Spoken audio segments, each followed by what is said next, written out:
Noho ny tsy fahampiany trano fianarana sy fitsonjovana ny fahasahiranana ireo ray aman-dreny no anisan'ny antony mahabetsaka ireo zaza iray kilasy any amin'ireny sekolim-panjakana ireny. Misy amin'ireo ray aman-dreny no mitaraina fa betsaka loatra ireo zaza ireo ka nitondrany ny tompona andraikitra fanazavana. Eny manaiky izay raha andrany hoe effectif pléthorique zany amin'ny sekolim-panjakana kanefa ny antony mahatonga an'izany fantatratsika ny fahasahiranany ray aman-dreny amin'izao fotoana izao dia tsy maintsy mandray an'ireny ankizy ireny satria ao anatin'ny tanjona napetraka amin'ny fanjakana ihany koa ny famerenana ny ankizy any an-dakilasy.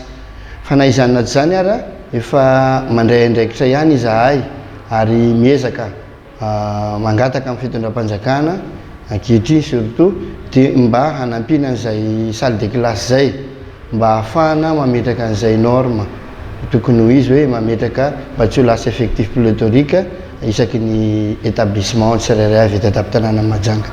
Raha ho an'ny sekoly tsy miankina indray kosa hohatrany izy dia misy foana ny fanaraha-maso izay atao.